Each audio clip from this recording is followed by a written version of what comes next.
Colleagues, welcome to this meeting and thank you for joining the last one for the grade 12 for preparation. There is 2 weeks left for the grade 12s. On this platform, I just want to make clear, and I hope you take note, that I'm going to share the subject frameworks with you. So with grade 10 and 11 is detailed subject frameworks. So it states exactly what the learner must learn. But with the grade 12s, we are going to give you attach the revision guidelines, where the revision guidelines also indicated teaching tips. Actually, we shared this in the beginning of the year with you. And you will see that it also includes the endocrine system and homeostasis. But for paper 1, we are not going to do homeostasis, only homeostasis of glucoses, because it was also covered last year. And on the negative feedback mechanisms, it is only the negative feedback mechanism of the FSH and progesterone. Although, and it is stated like that in your exam guideline, in your subject framework, they will send you the subject frameworks in today or tomorrow. So for paper 1, it is only the endocrine system, not homeostasis, except the homeostasis of glucoses and the negative feedback mechanism of progesterone and FSH.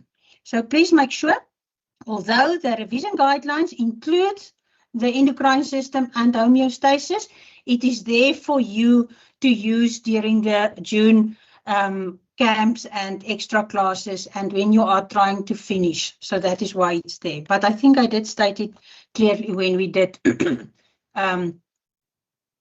paper 1. So I'm going to stop sharing my video. I just want to show you that I am fully dressed. I'm not in my PJs, and although it's very cold, you are warm. Welcome here to this meeting. It's a very important meeting, and we are sharing a lot of teaching tips in this meeting. So let me start the recording of the meeting, and also I'm going to put off my camera, and then I'm going to share the slides, the PowerPoint with you. Is my PowerPoint visible? Anyone can just indicate. Where is he?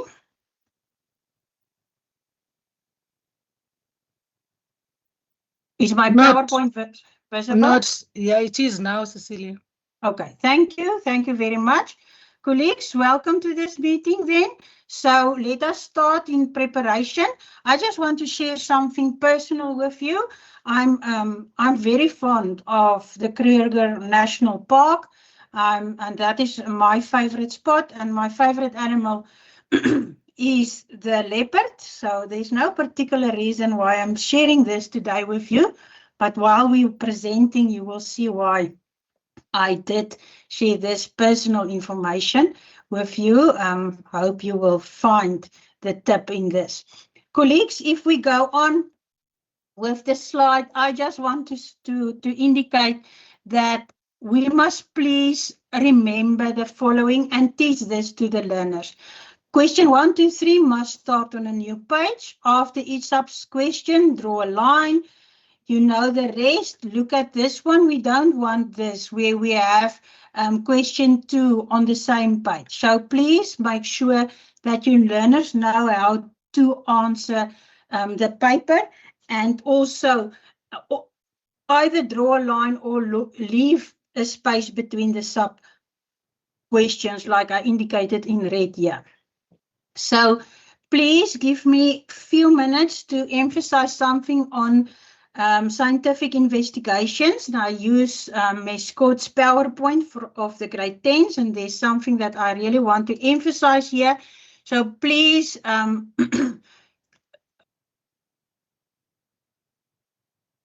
please bear with me on this one.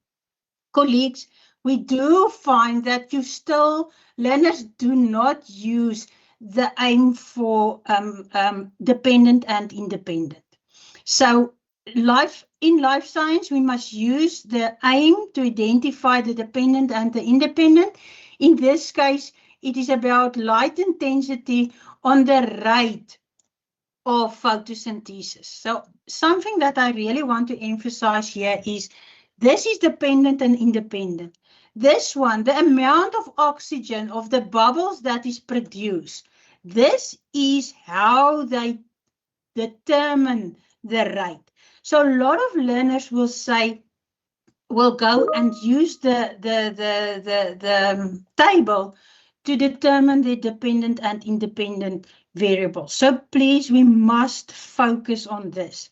We use our aim the moment that it is stated scientists want to investigate or an investigation was conducted. So there we get our aim from. This is results.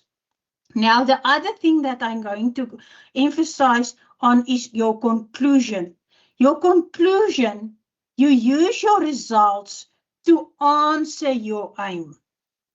So in this case, the rate as light intensity increase, the rate of photosynthesis increase, not as the distance of the lamp increase, the amount of bubbles produced increase. A conclusion, and that is NB, a conclusion is an answer on your aim using the results. So the rate of photosynthesis increase as the light intensity increase. So that is 2 marks or 0 marks. So please let us focus on that one. So the rest, I think we also know about the dependent and independent. I also already mentioned that one, so I'm going to skip. And then I just want to emphasize that reliability is to increase the sample size, repeat the investigation, and if the investigation was done over a long period. But remember, we must look at this and apply it to the example. For example, if they say they increase the sample size, they use 10 plants or whatever, then you must mention 10. They repeat the investigation, you must say how many times did they repeat the investigation. And it doesn't help to say that they do it over a long period. You must indicate from 2020 to 2025 is a long period of 5 years. So please let us do that. And then please be sensitive.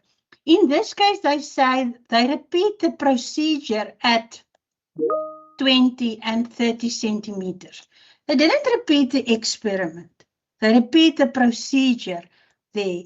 To repeat the experiment means they must do the same experiment on the same method, and then they will also in the second repetition of the experiment, they will do this. But this is not repeating the experiment. This is repeating the procedure at 20, 30, and 40 centimeters because the investigation is about light intensity. So let us look at that. And then remember that planning steps includes you must decide something, you must ask something, you must recruit, you must choose, you must select. So if I do the light intensity, I select a plant. I choose on which distances I want to test. I decide on how I'm going to record the data. I decide on how I'm going to measure the rate of transpiration. So planning steps is what are you deciding, what do you ask, what do you recruit, what do you choose, what do you select, and etc. So the other thing in planning steps like this one, a group of researchers conduct an investigation to determine the influence of the type of milk on the height of children. So what is my planning steps? Okay, and then planning steps have to do with the constant variables. So the group was given 1 liter of cow milk, the other group was given 1 liter of soya milk. They ensure the same additional diet, similar living conditions. So now what will the planning steps be? So we must decide on the sample side. We must ask parental consent, train the researchers, etc. So people, please look at planning steps is usually what are we doing, why are we doing it, how are we going to do it, and especially if people are involved in any of the investigations, you need permission and you need training if you want them to measure some of the things. So, for example, if you want to take the blood pressure, then the person taking the blood pressure must be trained on the apparatus. So planning steps, NB. Then I just want to say that there's a difference between similar and same. These are similar. There was a PowerPoint from Metesa. This is similar. This one, they are the same. They are identical. So please make sure when we use, in this case, what was the constant variables? If there's similar characteristics, you must state similar, not same. If they say same, then it is same. But in this case, they state similar characteristics, similar habitats, and not same habitats. So be careful on that one. But usually when we ask, it then gives us what must be kept constant, or how did they ensure validity, then it is the same. But when they state it in their procedure as similar, you don't use same again. So that is just on investigations that I want to emphasize. Let us look at the code of life. Colleagues, the function of the DNA, very important. What is the function of the DNA? And the DNA function, it makes up our genes and it codes for protein synthesis. The role of DNA in transcription, one string of DNA acts as a template for a complementary mRNA, not just for RNA. So let us make sure that learners know the difference. Then NB, the location of DNA. Remember, it's also present in the chloroplast, it is present in the nucleus, and it is present in the mitochondria. And then this one is NB. Rosalind Franklin and Maurice Wilkins, they first took the image and they showed, or the X-ray image, they took the photo. They show it to James Watson and Francis Crick. They use it to identify the DNA molecule. And then Watson, Crick, and Wilkins, they were awarded the Nobel Prize. So please distinguish the role of each person in the discovery of the DNA. So in this case, let us see what is happening. Base pairing means that it is a double helix, and the double helix was Watson and Crick. So please make sure that learners know this. The discovery of the structure is definitely not Darwin and Lamarck. It was Franklin and Wilkins that plays a role in discovering remember, they discovered it because they took the photo. So they all, four of them, is responsible for discovering this helix. The only thing that distinguished Crick and Watson is they describe the DNA molecule. The differences between DNA and RNA, we have structural differences and we have also differences in monomeres. So make sure if we ask only differences, then they can mention any of these. But if the question is only on monomeres, then the first two will be marked. And remember, colleagues, they can't write deoxyriboses. They must say deoxyribose sugar, ribose sugar. We don't use in tabulation the differences, only T and U. We must write out uracil. We must write out thymine. Don't use only the letters here. Like this one, write out the names. Don't use it like this. Don't use it like this. So this is also sugar deoxyriboses, or sugar is riboses, not only just riboses. So make sure that learners know about this. And if we ask structural differences, or do we ask differences in monomers? Remember, and if it is structural differences, we don't indicate where it is found. Like DNA is found in the nucleus, RNA is found in the nucleus and the cytoplasma. That is not part of structural difference. Replication, DNA replication. Where is DNA replication takes place? The function of DNA, I think this is a replication of the first slide. So when is the cycle it takes place, and where is the cycle taking place? In the nucleus. Where in the cell is it takes place? This must be, this is just, where in the cell does it takes place? Is in the nucleus, and when is that it takes place is in the during interphase. So make sure of that. Then this one is the significance of DNA replication. Why is DNA replication important? So the genetic information can be passed on, and that the daughter cells receive the same genetic information as the parent, the same genetic information. So sometimes when we teach DNA, we don't teach this specifically in the classroom. DNA replication, there's a specific way and a sequence when we are doing this. We still get that learners write the DNA unwinds. It must be the double DNA helix unwinds.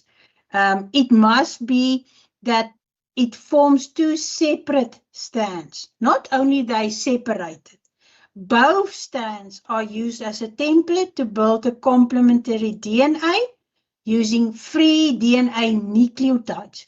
Learners will write here using nucleotides. It must indicate, if it's DNA replication, we must indicate that it is free DNA nucleotides. And then very, very important, NB, the last bullet is, it results into two identical DNA molecules, not DNA strands.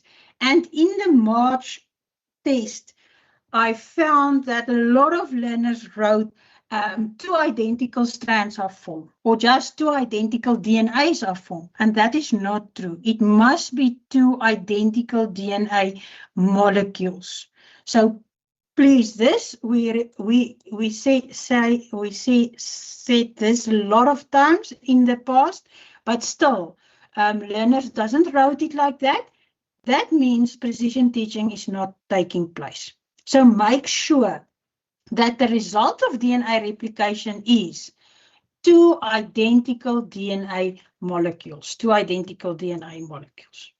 Colleagues, it's very important that your learners know the structure. So this is a DNA molecule because it is double-stranded. It is not here double helix, because it's not helix, it's just double-stranded. That is why it's a DNA molecule. They must know that X is the phosphate. It's very, very important. X is the phosphate, and Y is the deoxyribose sugar, not only deoxyribose. And the sugar base always bind with the nitrogenous base. And that this part here is the nucleotide. Learners don't know this one, like Z, in this case, Z is the hydrogen bonds, but this stipple line here includes the nucleotide. So that is that will be the phosphate, that will be the deoxyribose sugar, and C will indicate your nitrogenous base, which is thymine guanine cytosine. All right, so they must know this And they must be able to identify all the different parts. That is low-hanging fruits. So again, I just want to emphasize this one is guanine. Please, not just G, it is guanine. And V is a nucleotide, that is the monomeres of the DNA molecule. So if we look at this question, again, let us just focus on this. It is found that 50% of a DNA molecule consists of adenine. Now, a DNA molecule have two strands, one strand and another strand. So if adenine is 15%, the other strand will be consisting of thymine, and that will be 15%. 15 plus 15 give us 30%. 100% minus 30 is 70%. And now that 70% must be divided between guanine and cytosine. Therefore, guanine is 35 and cytosine is 35. And what is the ratio adenine to guanine? So adenine to guanine is 15% to 35%, and that gives me a ratio of 3 to 7. I think that one is just wrong there, but it gives me 3 to 7. The same here again, colleagues. How many mRNA nucleotides code for a protein made up of 120 amino acids? Now remember, an amino acid, there's your amino acid, and the amino acid is coded by a mRNA molecule, and the mRNA molecule have a codon which is 3. And then we go on, there's another amino acid. How many nitrogenous bases or nucleotides are there? There are 3. So 120 times 3 is how many? I think 360, so that is the answer. Nucleotides is the same as nitrogenous bases. So that is the same principle that we use. And again, here we have a DNA molecule, which is a double molecule. So 25 is adenine, so 25 equals 25 thymine. So it is adenine and thymine. That gives me 50. How many is left? 200 is left, and 200 must be divided now. So it's 200 is left. 200 I must divide into guanine and cytosine. So that is guanine will be 100. So adenine to guanine will be 25 to 100, and that will give me 1 to 4. So we must emphasize this to the learners. We must expose them to these type of questions so that they can be able to answer these questions on DNA molecules. So very important concept that you have to demonstrate and explain to learners in the classroom. Colleagues, if we look at the DNA molecule, it is very important that they must know that this is a DNA molecule because it's double helix. You can see it's double helix.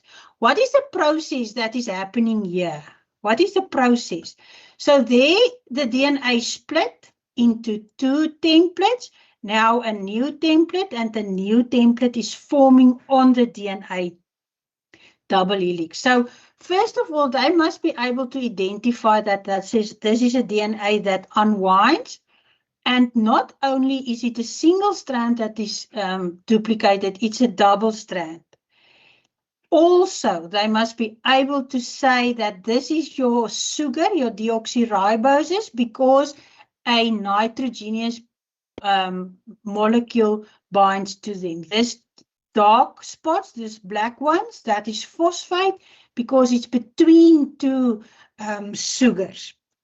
And then also, this is the monomere, so this is a nucleotide, and we must be able to draw it, because now we will indicate that this is the nitrogenous base, this is the deoxyriboses, and this is the phosphate. So learners must definitely know that the nitrogenous base binds with the sugar, and that between the sugars, the leg of this DNA molecule is made up of phosphor, sugar, phosphor, sugar. So they must be able to draw this and to indicate in which sequence are the monomers bind together to form a nucleotide.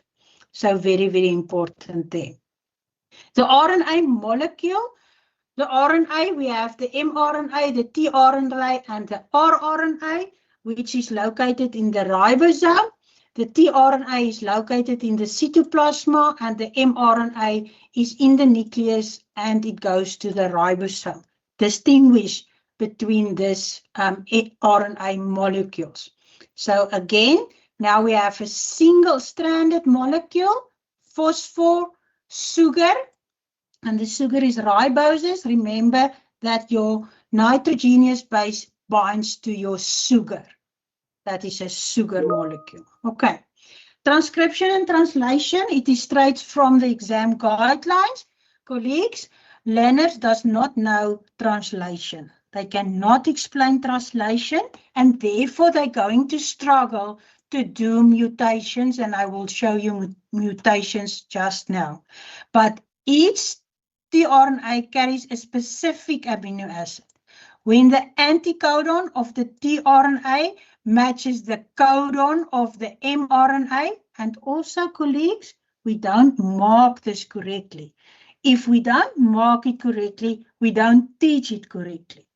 So, please, you must emphasize this.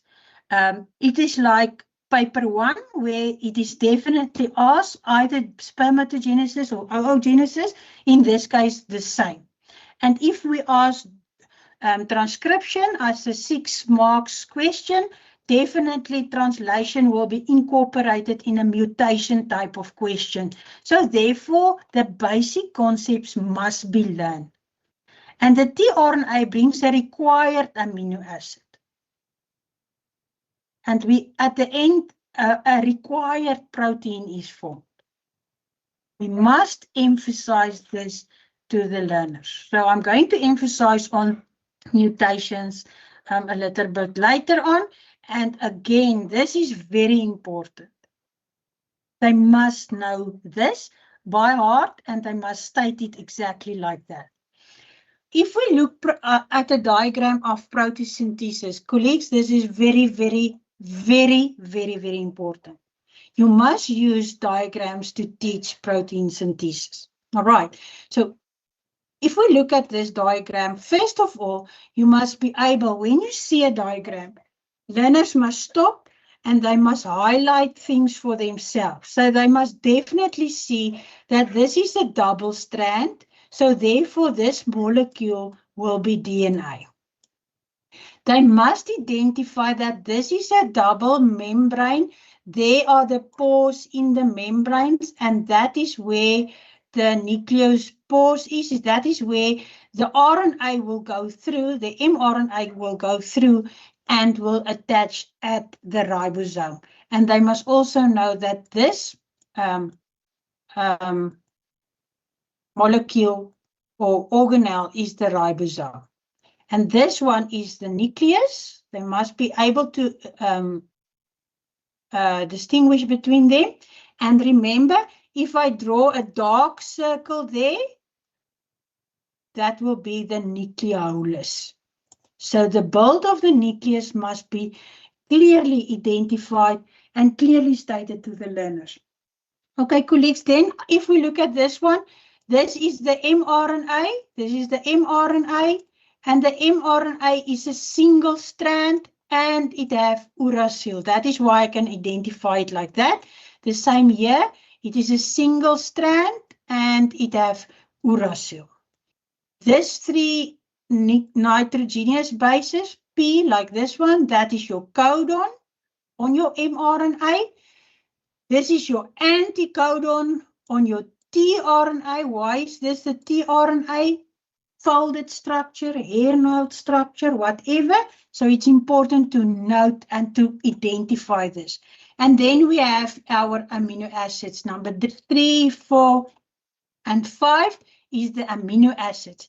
And a very important thing that we must emphasize here is that the tRNA reads the codon. The anticodon of the tRNA matches the codon on the mRNA and they bring a specific amino acid in a specific sequence to the ribosome.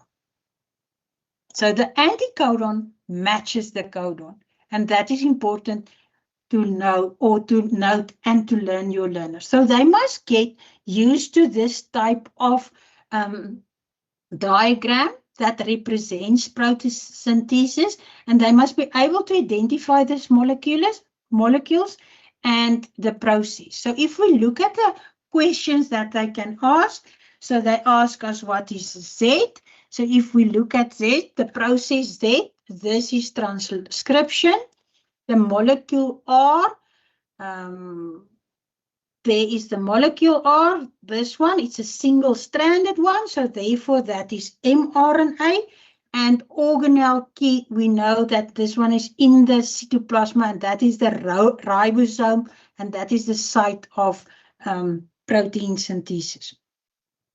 Then always they're going to ask, determine the sequence of the nitrogen bases at area S. So this is on the DNA molecule, still on the DNA. So T pairs with adenine, cytosine pairs with guanine, and adenine pairs with thymine. And it is on the DNA, that is why it is a T. And this is important. They must practice it. We cannot let them into an exam and don't practice these diagrams and tell them how to write a DNA molecule to an mRNA, mRNA to a tRNA, tRNA to an amino acid. So there is a nice activity that you can do. There's your answer.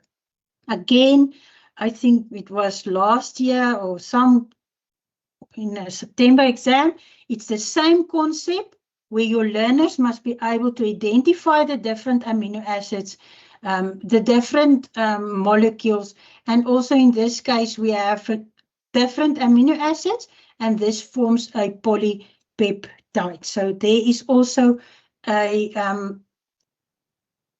activity that you can do.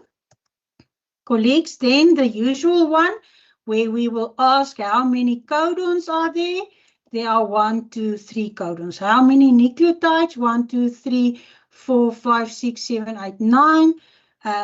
You can go through it and you can do these type of questions. That is also important in protein synthesis. Briefly describe the role of the tRNA. The tRNA carries the anticodon that picks up a specific amino acid and bring it to the ribosome in a specific sequence to form a required protein. Very important, the function of tRNA. Then I cannot say there's enough, and there's a lot of examples, especially in your revision guidelines and your revision questions on the DNA that was sent to you. Now let us look at some of these questions. I want to emphasize on mutations, and please colleagues, I have to demonstrate it to you and you must listen carefully so that you can also explain and demonstrate it to your learners. So a mutation happens somewhere, either in DNA replication or in transcription. And then the problem starts with translation. Mutations cannot happen in a translation.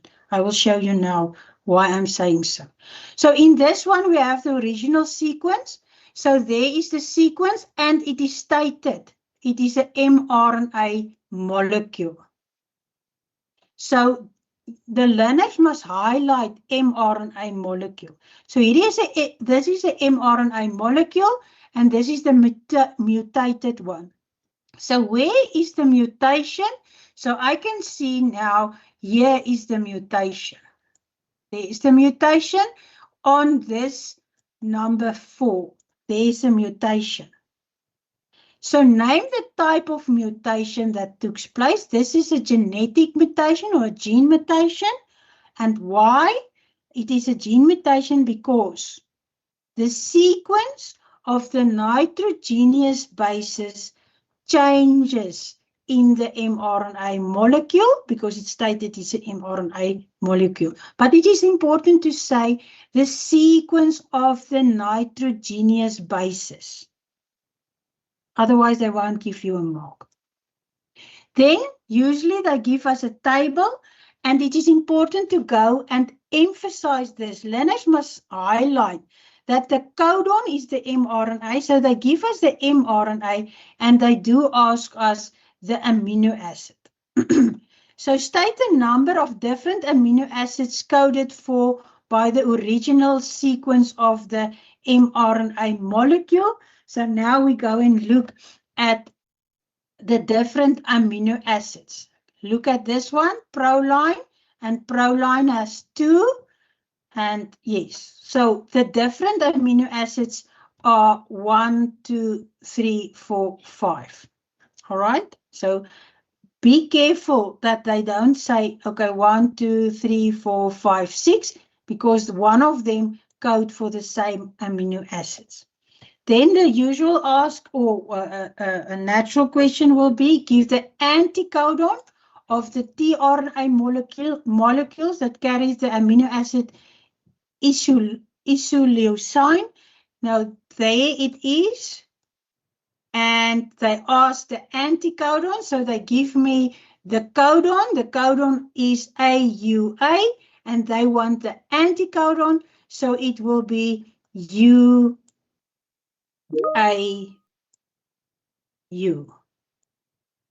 And we must practice this with our learners. They really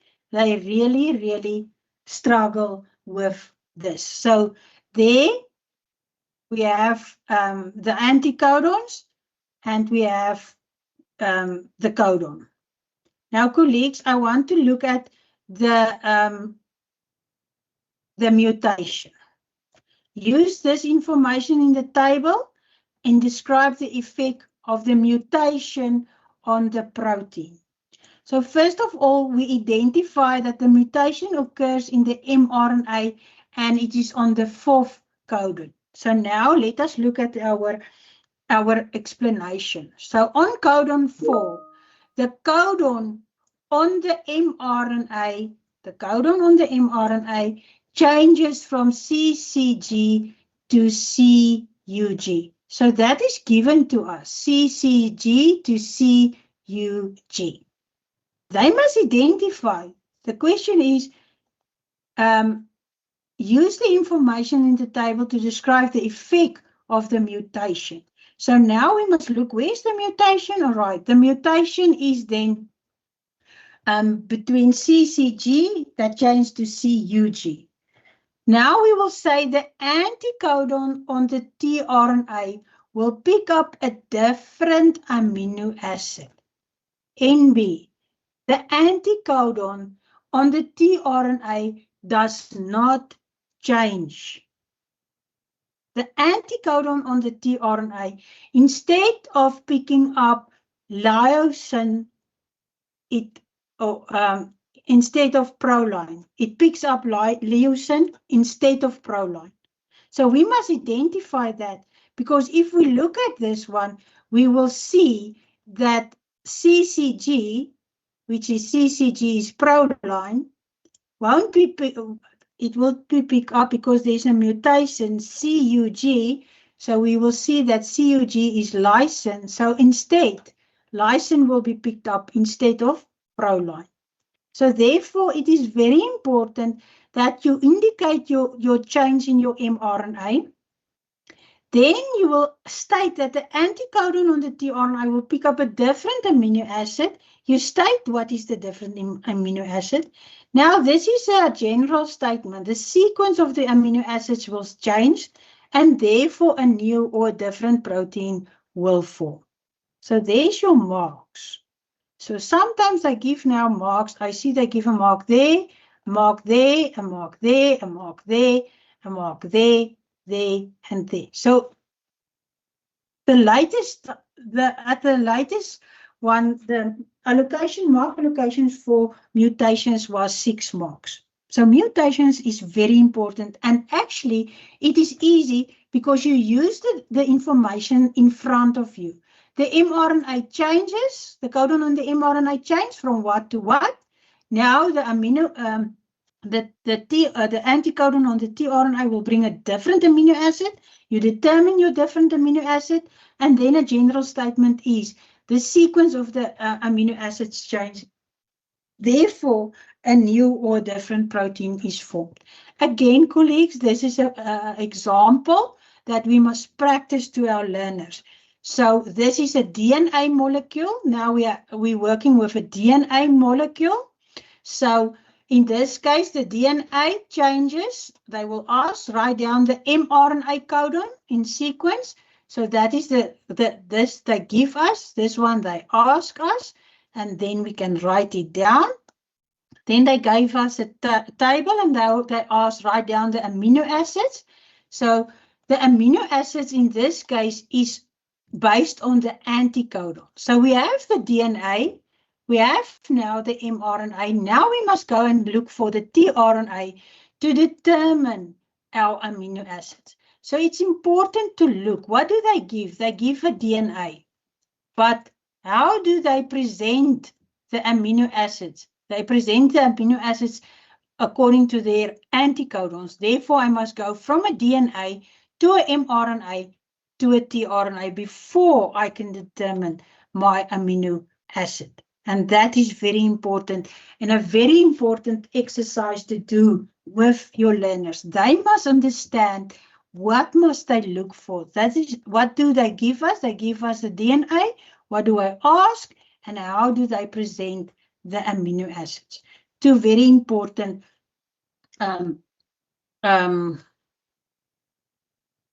practice activities to practice. So now during transcription, the first triplet of the DNA sequence changed from CCC to ACC. So now they say to us, the DNA sequence change. So now they ask us, explain how this would affect the protein. So they state that the DNA changes. They did state it. So we're not going to use that. So if the DNA changes from that to that, then the codon on the mRNA will change from this one to this one. The anticodon on the tRNA will not change. We cannot say this because it cannot change. Please don't write that the anticodon will change. Now, the anticodon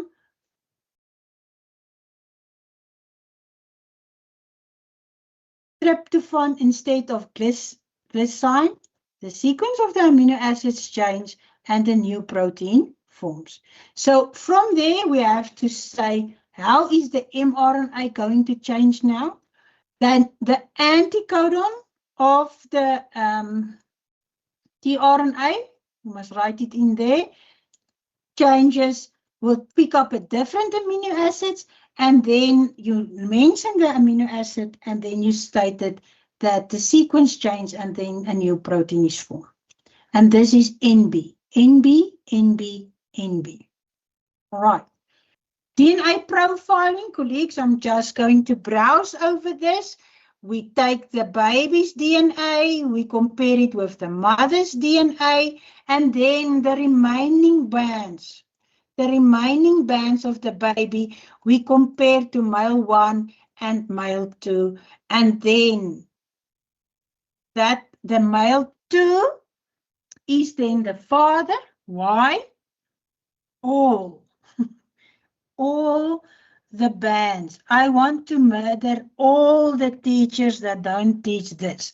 I want to murder all the teachers who just mark the bands matches. The bands doesn't match because male 1 bands also match. But The difference is that all male 2 bands matches all the baby's bands that does not match with the mother or the remaining bands of the baby. So, colleagues, we said this numerous times, and we still get learners writing this.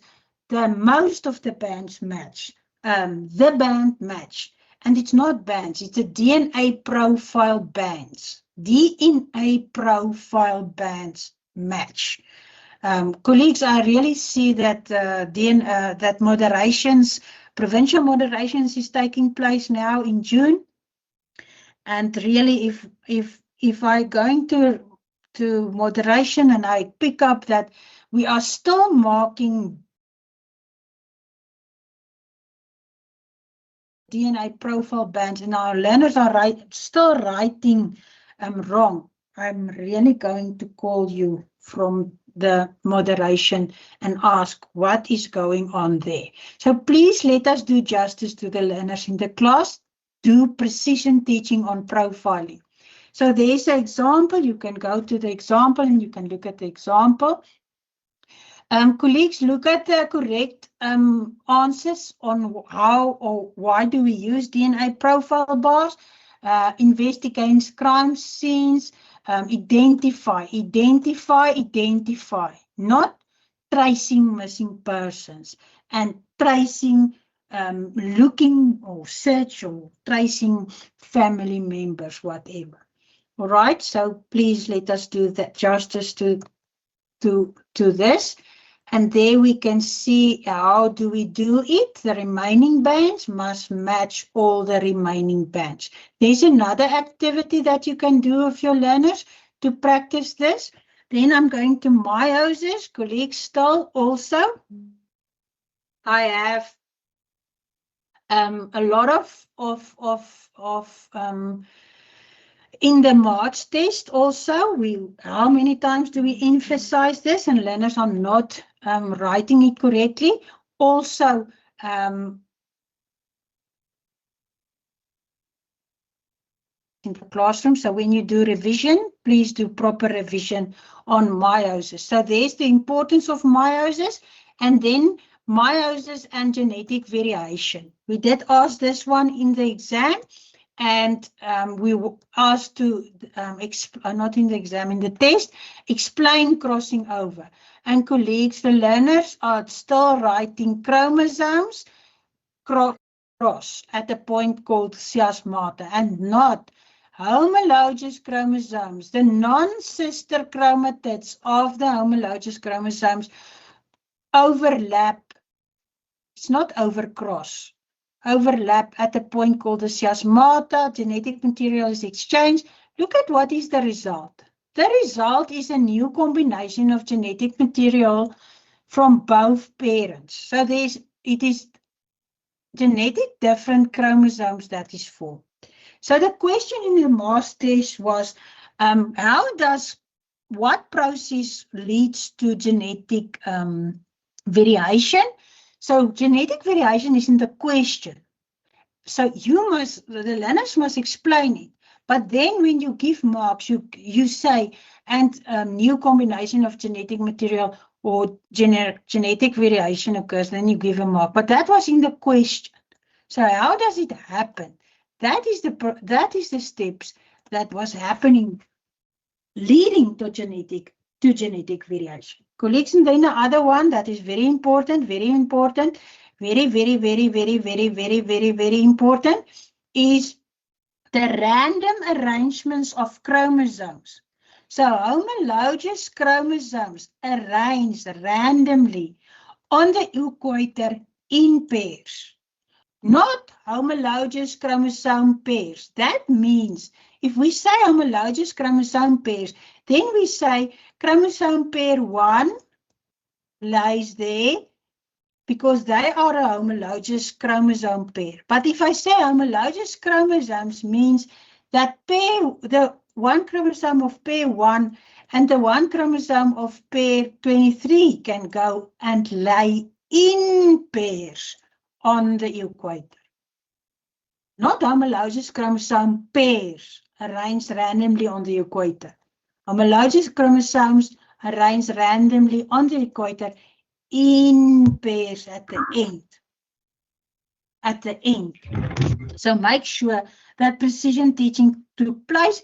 This is very, very important for me. So just on chromosomes, there is your chromosomes. This is a dot. This is a chromosome, and it consists of a chromatid and a chromatid. So this is a chromosome. But sometimes they draw a chromosome like that, and that is a daughter chromosome. But please, we talk about chromosomes and we talk about chromatids. We don't talk about daughter chromosomes. So there's your chromosome and there's your chromatids, not a daughter chromosome. Although they don't mark it incorrect, but we talk about chromatids in anaphase that separate. Metaphase is chromosomes that arrange. NB is the differences between meiosis and mitosis. Mitosis and meiosis, NB, colleagues, there's a difference. And then also the difference between meiosis 1 and meiosis 2. And usually they ask this one when they have when we look at metaphase and at anaphase. In anaphase, homologous chromosome pairs separate. In metaphase, chromosomes are arranged at the equator in homologous pairs, not homologous pairs. And chromosomes are arranged singly. So that is a big difference for me between homologous chromosomes, metaphase, meiosis 1 and meiosis 2. Colleagues, we must know what is a homologous chromosome. That the homologous chromosomes are shape, size, position of the genes coding for the same characteristics, and the location of the centromere are the same. And the homologous chromosomes, one is coming from the father and one is coming from the mother during fertilization. So the origin of the chromosomes, of homologous chromosomes, one from the father and one from the mother, and then also what is the characteristics of a homologous chromosome. Very, very important. There it is. Meiosis, again, I just want to emphasize what is happening during metaphase 1, what is happening during anaphase 1 and 2. So metaphase, homologous chromosomes. In metaphase 2 is only chromosomes are arranged at the equator in a cell in pairs, if it is metaphase. So please make sure that learners distinguish between meiosis 1 and meiosis 2 in terms of metaphase and anaphase. Explain this again to your learners and properly. Then the normal labels of meiosis is very important. So that is your centriole, not your centromere. Centrioles are at the poles. Centromere binds more than one chromatid with one another. What is the function of the spindle fiber? It contracts. It contracts or shorten and then pulls either a chromosome to the opposite pole or a chromatid. So make sure that you know the differences between anaphase 1 and 2. There's an activity that you can do. So I just want to emphasize, in this case, the spindle fibers contract and pull a chromosome to the opposite poles. In this case, it contracts and shortens and pull a chromatid to the opposite poles. Chromosome, chromatid. There is a chromatid. Ansu, are you on the meeting? This is a chromatid, ne? Not a daughter chromosome. Okay, there's another one. Again, homologous chromosomes arranged in pairs on the equator. Not homologous pairs arranged on the equator. So there I put it for you in this activity. Please make sure that is the common mistakes that we do or the learners do. And you know, we as markers, we also mark it correctly because it sounds right, but it is not right. There is another activity that you can do. Colleagues, nonsense junction. Again, I'm just laughing for myself because as I moderate, I also don't understand how can learners and teachers don't teach this, because they say when chromosome 21, they don't use chromosome pair 21 fails to separate. And they don't say that a gamete will have 24 chromosomes. They just state an extra chromosome form. Where is the extra chromosome? In the gamete. If the diagram states this is a female, then the gamete is an abnormal gamete, is a ovum, and the normal gamete is a sperm cell. So make sure that your learners can apply this onto any a non-disjunction on any pair of chromosomes. So, for example, if this was chromosome pair 7, then we will say when chromosome pair number 7 fails to separate. Okay, but then remember, if it is on 7, then Down syndrome won't take place. It will be a normal trisomy. It will be just a normal trisomy, but because it's on position 21, this is Down syndrome. I hope this is clear. Please ask if you don't understand it. Colleagues, genetics. Let us go to genetics. We are on the last topic for paper 2. So genetics, a lot of marks on genetics because we don't ask on evolution. There is the terminology that learners must know. They must know it. You can't let learners go to the exam and they don't know this terminology. We must know what is a gene. It's NB to know what is the gene, what is the allele, what is the genotype, what is the phenotype. This is the basics of genetics. Dominant, recessive, heterozygous, homozygous. And as we go on, we will emphasize these terminology. Something that we don't know about or what they wrongly identify is karyotype. What is a karyotype? It is the number and shape and arrangement of all the chromosomes in the nucleus of a somatic cell. This is the correct definition of a karyotype.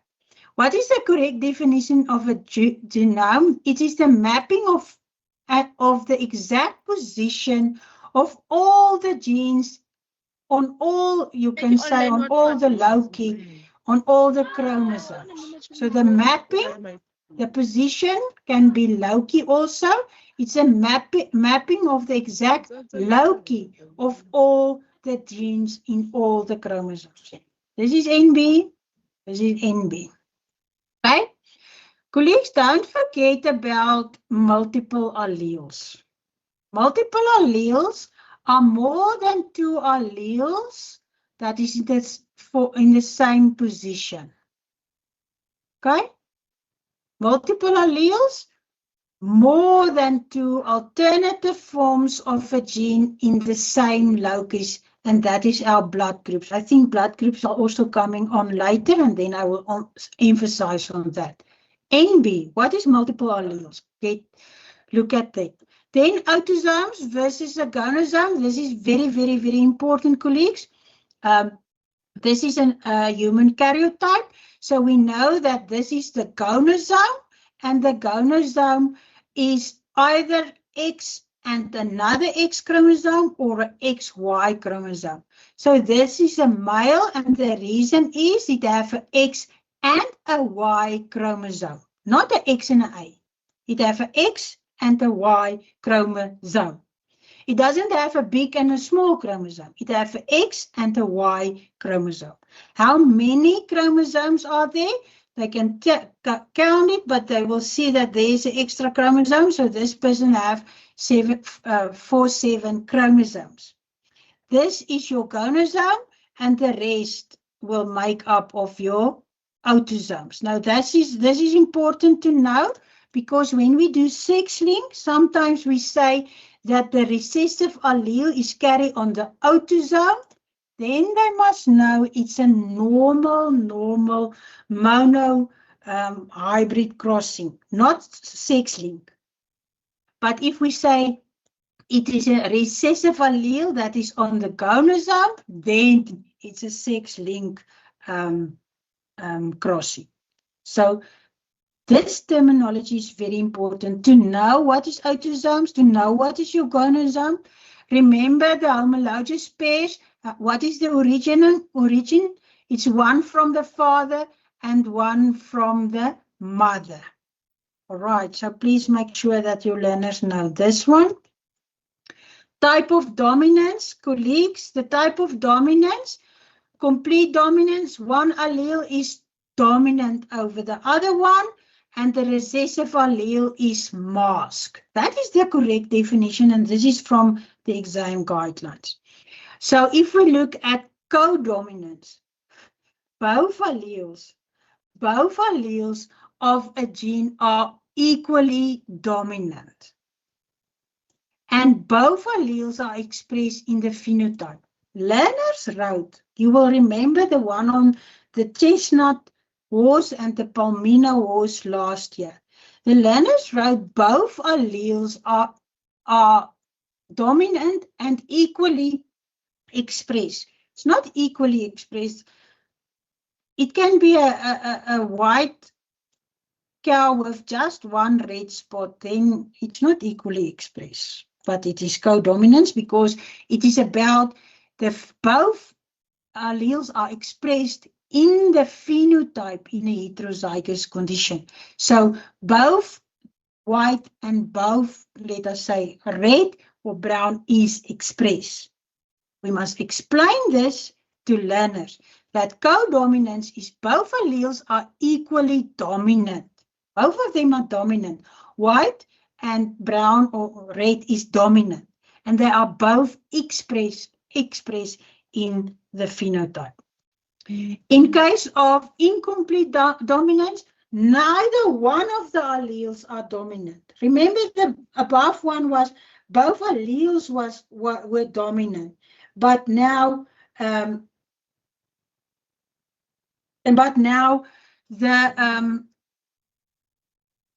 neither one of the alleles are dominant, and the previous one, both alleles were equally dominant. Now, none of them are dominant. So please make sure of that. Then I just want to say, definitely we will have a genetic cross. We must please make sure that our learners write the format of the genetic cross like this. And meiosis is first, and then fertilization, and the gametes is indicated. There's the gametes. Please make sure that the gametes are separate. So sometimes learners will write T, and remember, now if it is a Sunday afternoon, the markers can now decide, but that is not far enough to indicate gametes. So learn your learners to somewhere circle the gametes and show that it is separated. Okay. So make sure that all your marks are there. Colleagues, dihybrid crossings, this is actually low-hanging fruits because all the information is given. In this case, they give us what is the genes. In this case, there are two genes. The one gene codes for plant height, and the other codes for stem color. So in this case, there's two genes. Listen to my question. Mamela, how many genes are coded in this? Two genes. How many genes code for stem color? How many genes code for stem color? One gene. How many alleles code for stem colors? Two. alleles. How many genes are tested in this crossing? 2 genes. How many genes code for stem color? 1. How many genes are tested in this crossing? 2.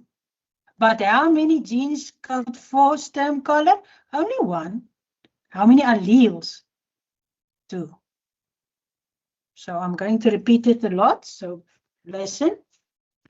Colleagues, if we look at gamete number 1, there's the gamete.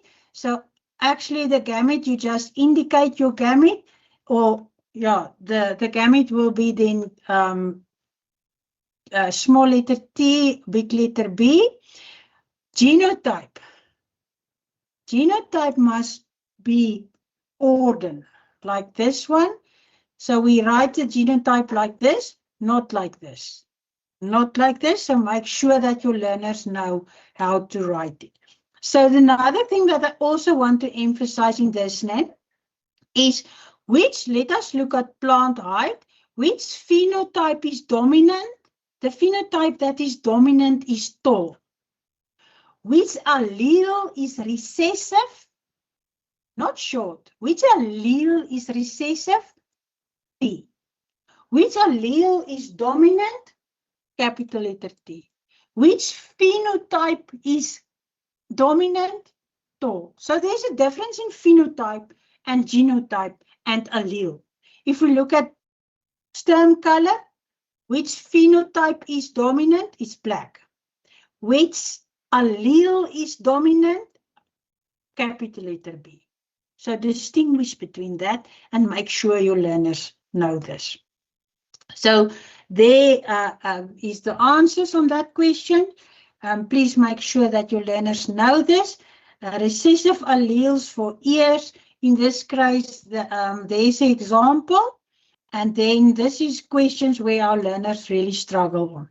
And always with gametes. What is the possible gamete? I don't know why and how learners cannot do this, but even level 7 learners, and I think in remarking, you saw this again this year, that they don't know. So what is the possible gametes?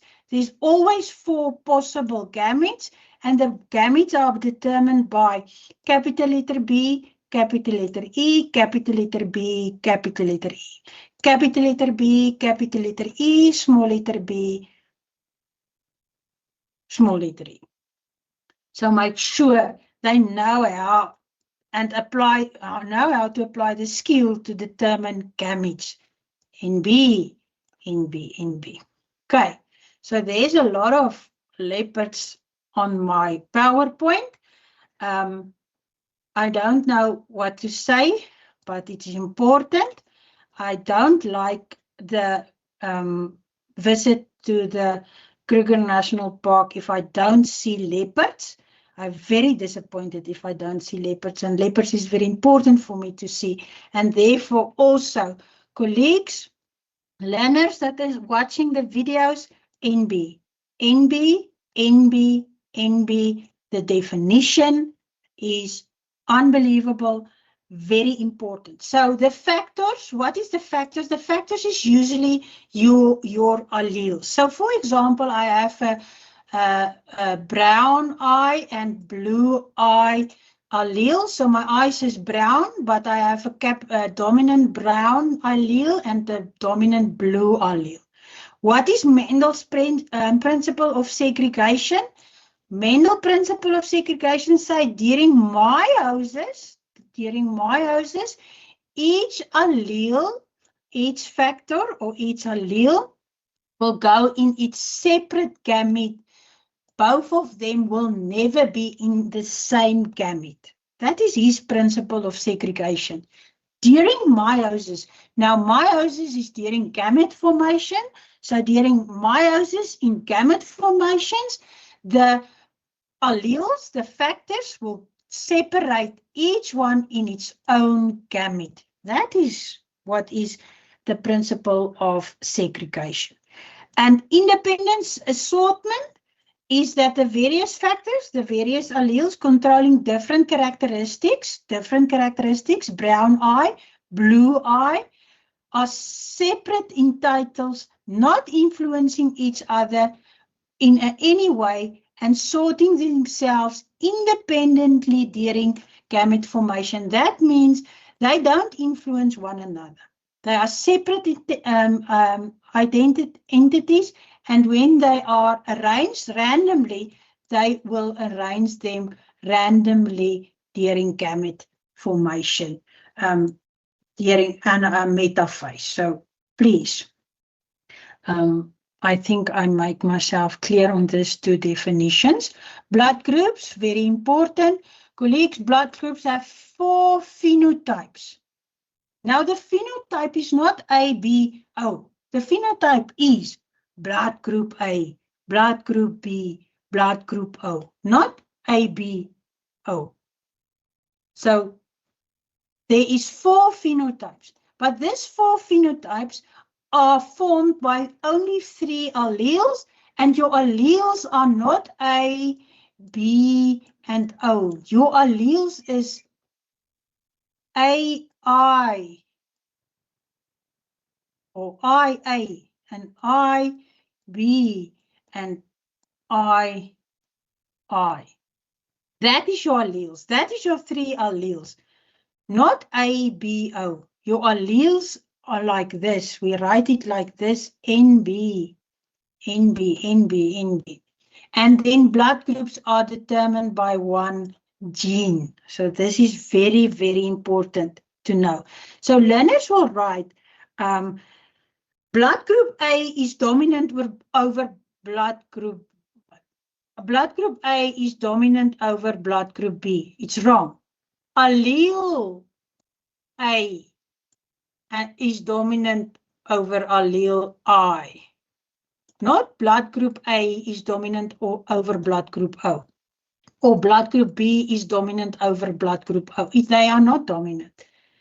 The allele of blood group A and the allele of blood group B is dominant over the I allele.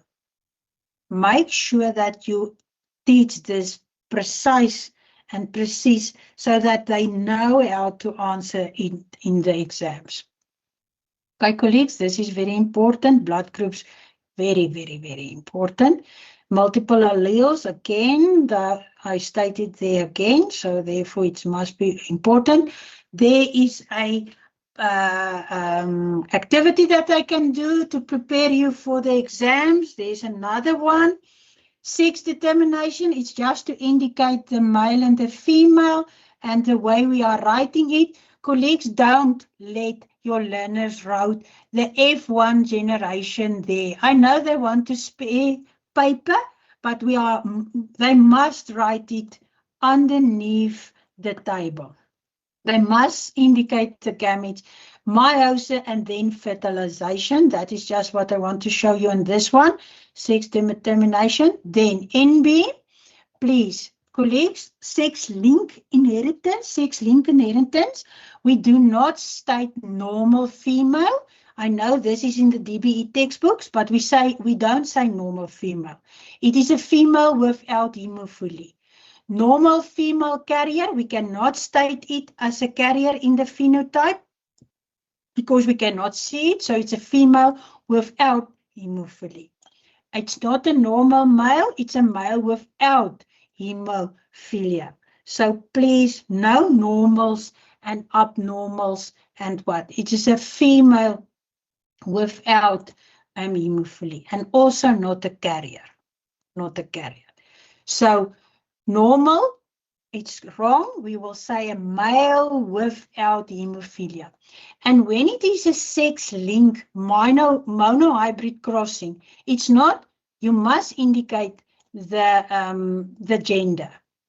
And it's not a boy or a man or a man. It must be a male. Forget about boys and men and man. It must be a male and a female. So please make sure of this one. Colleagues, if we look there's another example that you can do. I just want to emphasize on this. How many children will have hemophilia? So there's 1, 2, 3, 4 children. 1, 2, 3, 4 children. So how many children will have hemophilia? So this one will have hemophilia. Am I right? And this one will have hemophilia. So 2 out of the 4 is 50%. How many of the offsprings is daughters with hemophilia? How many of the offsprings? So there's 4 offsprings. How many of them is daughters with hemophilia? It's only this one. So it's 1 out of 4. But listen careful to this one. Listen carefully. What is the percentage chance that the offsprings is a boy having hemophilia? So the offsprings is only what is the chance that you're having a boy? The chance that you're having a boy is only those chances. Half of the 4. So that is 2. And of that 2, only 1 will have hemophilia. That is why it's 50%. Okay? Not 25. It's not 25. So make sure that you understand this. Please make sure that you understand this. So if we talk about offsprings, it's all 4. If we say how many children will be boys having hemophilia, then you only go to the boys. Okay, so please let us mute our mics, please, people. Colleagues, when we interpret a pedigree diagram, there's the steps that we are following. Usually they will indicate to us the key. They will give us the key. Remember, the squares is males and the circles is females. I think we know this, and many of us can distinguish on that one.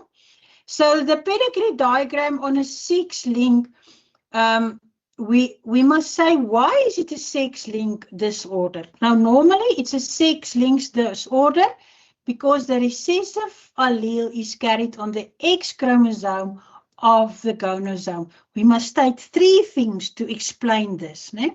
We must explain this. Then, when we have the pedigree diagram, remember the squares is males, so therefore I can immediately say XY. And the females, I can put in the females also. The females is XX.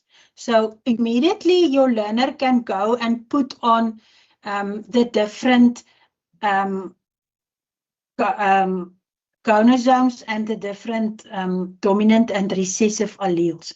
So because they use the key to do this. So you can see in this key they talk about affected and unaffected, but that is an old example from previous papers. We don't talk about affective and affective. We talk about males without Hunter syndrome, females without Hunter syndrome. All right. So there is a pedigree diagram that you can go through, which is a very good example to prepare for the exam. So sex link is very, very important. I will indicate in the heading if this is a sex link disorder or it's a gonosome, it's a disorder that is found in the gonosome.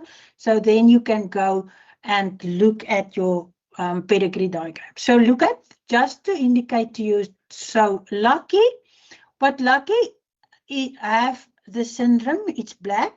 So he didn't get it from the father because he inherited the Y chromosome from the father, which doesn't affect him directly. But the reason why he is affected with Hunter syndrome is because he received the recessive allele from his mother. There's the mother, the X chromosome he received from the mother. So learners must know. So here is Ben. So Ben has an X and a Y chromosome. The Y chromosome he received from the father. and it doesn't carry a allele, but the X chromosome is a capital letter T because he's unaffected and that allele he received from his mother. So make sure that learners know where do they receive, from which parent do they receive which allele. So there is an example that you can go through, a very good example also. There's the memo. Just look at this question quickly. Give the genome of Anne. So where's Anne? There's Anne. And Anne is a hearing female, but look at the question. Give the genome of Anne. Now Anne's genome is XX. And this is not a sex link. It's a normal pedigree diagram. It's not sex link. So if I ask what is her genome, it's only XX. It's not, you don't have to put something on the XX. And this is catching out even our level 7 learners. So just make sure about that one. So there is a good example to do. And this one is also very good to indicate from where do we receive which alleles and how many. So how many generations are there? 1, 2, 3, 4 generations, just to indicate where we get the generations from. Then, colleagues, this is very, very important. Learners must know why are there more males than females with color blindness, or what is the why have females have a smaller chance of suffering from hemophilia? It's all sex linked. The main thing that learners must understand is that males have an X and a Y chromosome.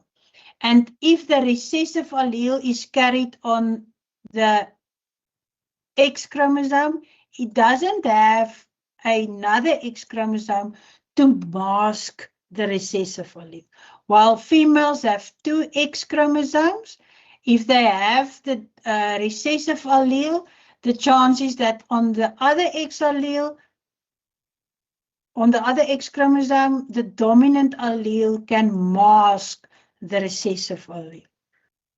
But this is not just go and learn this, demonstrate it to them, explain it to them, make sure that they understand this concept and so that they can apply it. And it is very important to be able to explain why. Why are more males than females have sex-linked disorders? So please look at that. Colleagues, I did talk about mutations, just to make sure. The general explanation for a mutation is a sudden change in a genetic composition. A gene mutation is the sequence of nitrogenous bases change of a DNA molecule. Not only the sequence of the nitrogenous bases change, it is of a DNA molecule. And then chromosome mutation, it is the normal structure or the number of the chromosome that change. So in a karyotype, if I have 3, then the normal number change. If I have a chromosome defect like this, like that, then this is also a chromosome mutation. Why? Because the structure, there's a mutation in the structure of the chromosome. So they must look carefully. Sometimes we can give them a karyotype, and then there's an extra chromosome. So then it's a chromosome mutation because the number changed. But sometimes we can, even on chromosome pair 3, draw chromosomes like this. They must be the same. So this one is not the same. So what is this? It's a chromosome mutation. Why? The structure of the chromosome change. So that is that. Then genetic engineering, colleagues, I'm somewhere saying this as NB for grade 11s. Also, so those